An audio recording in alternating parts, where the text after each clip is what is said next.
Hey, what's going on, everybody? Welcome back to another episode of the Living the Life Show. I'm your host, Columbuscody, and I'm so glad you can join me today.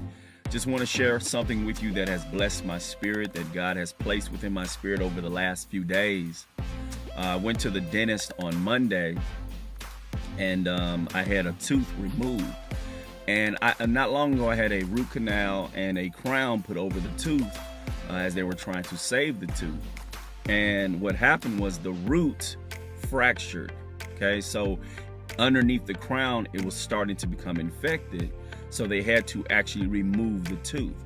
And so this is what the dentist explained to me, because again, I don't know all the dental jargon and the dental world stuff, but she explained to me that when a tooth is removed, they have to put something in that space, in that place where the tooth was removed. Otherwise, your teeth will shift to accommodate or to seek to fill that gap. And so, the tooth is removed. It's healing up now. I'll go back in a couple days and we'll decide the best way to fill that gap. They say a partial, or there's 2 or 3 different options you have. Excuse me. And when she explained it to me, and I'm driving home in pain with gauze in my mouth as my mouth is still bleeding, to stop the bleeding, and stitches in my mouth and all this they had to do the oral surgery. What God placed in my spirit was that there's a void, an opening, a space in our heart that belongs only to Him. And whenever He is not in that space, whenever He's not allowed to reside and preside over our hearts and in our lives, then our lives will shift to try to fill that void. Some of us use drugs to fill that void. Some of us use relationships that are not of God to fill that void. We look for everything we can because we long for that to be filled.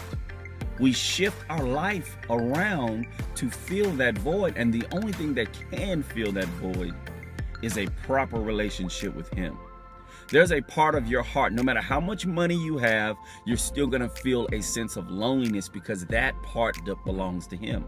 No matter how many friends you have, you're still going to feel unfulfilled because that part belongs to Him. No matter how many followers you have on Instagram and Facebook and Twitter, you're not going to feel fulfilled because that space was reserved for God. And so if you don't fill it with God, then your whole life will shift trying to find a way to fill that gap. But that gap was reserved for God.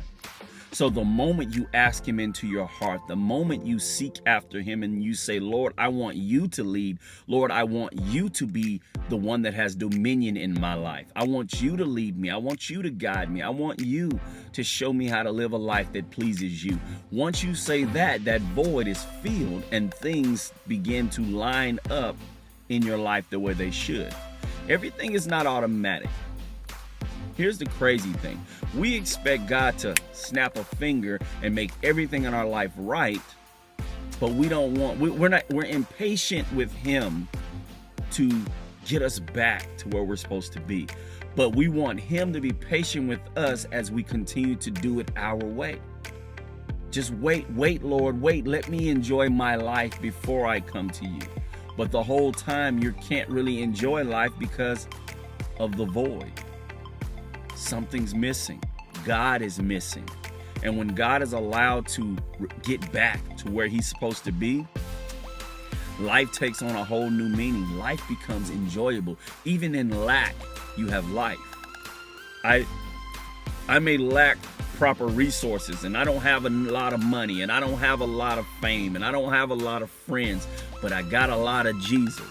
And when you have Jesus in His place, the rest of the stuff doesn't seem so important. Godliness with contentment is great game.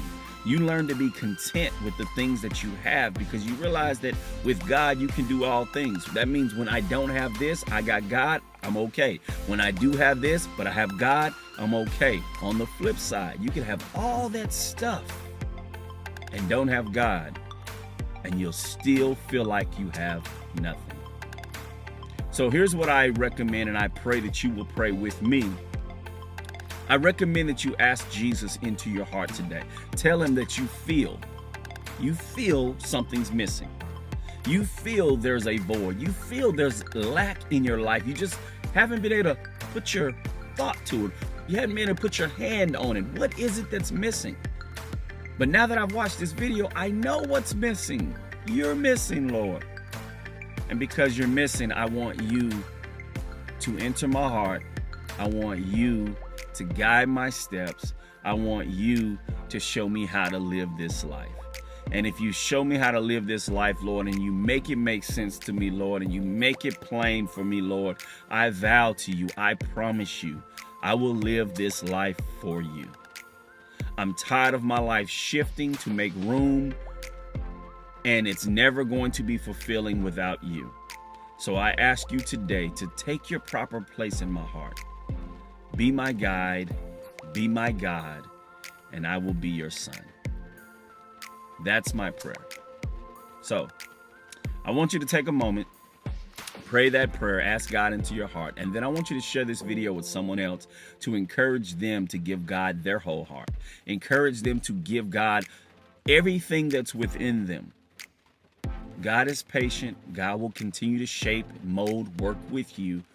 And then in the end, he will look at you and he will say, well done, thy good and faithful servant. God bless you. Don't forget to subscribe to the YouTube channel. Don't forget to share this video with someone else. Hit the like button below if you enjoyed what you saw, if it meant anything to you, if it inspired you to reach out to the Lord all the more. All right, God bless, and I'll see you the next time.